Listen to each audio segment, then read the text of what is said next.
Assalamu alaikum. Notre leçon du jour est sur al-idhar. La prononciation de la lettre nun sakina et du tanwin dépend de la lettre qui suit. La raison pour laquelle on observe 4 règles qui sont al-idhar, al-idgham, al-iqlab et al-ikhfa. On commence avec al-idhar. En langue arabe, le mot idhar, c'est le fait de mettre en évidence et clairement quelque chose.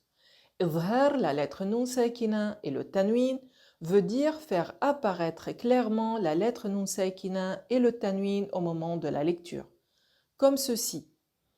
An, kitaban, kitabun, kitabin. On fait apparaître la lettre nun sakina ou le tanwin si elles sont suivies d'une des 6 lettres du idhar qui sont hamza, ha, ayn, ha, ghayn et kha. Les exemples du idhar sont nombreux dans le Coran comme man a'ta, man a'ta. Nous avons ici une lettre nun sakina qui est suivie d'une hamza. La raison pour laquelle on fait apparaître la lettre nun, on dit man a'ta, man a'ta, kufuwan ahad, kufuwan ahad. Nous avons ici tanwin al-fath suivi d'une hamza.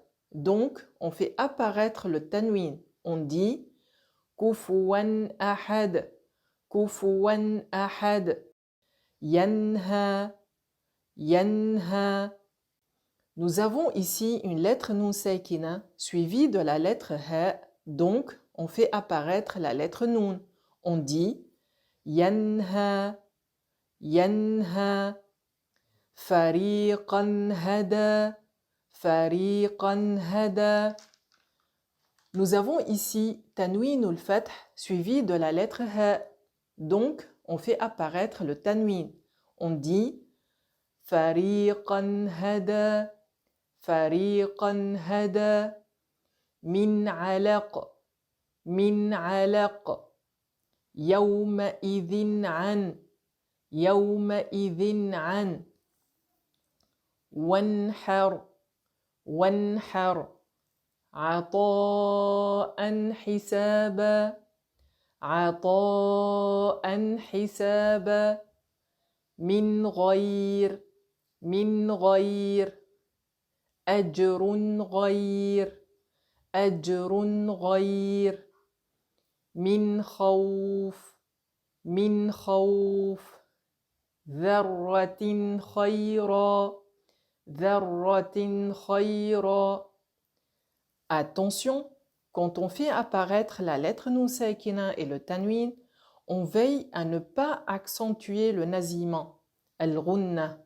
On ne dit pas min alaq, mais plutôt min alaq, min alaq. On ne dit pas yanha, mais plutôt yanha, yanha. Maintenant, nous allons voir le symbole de la lettre nun sakina et du tanwin dans le Coran. Quand il s'agit d'appliquer la règle du idhar, on remarque que la lettre nun sakina est superposée d'un symbole spécifique ressemblant à la tête de la lettre ha, comme ceci. Alors que le symbole du tanwin, quand il s'agit du idhar, c'est la forme du waw avec un arc par-dessus pour tanwin ad-damm. Et la forme habituelle des symboles phonétiques doubles, fathatayn et kasratayn, pour tanwin al-fath et tanwin al-kasr.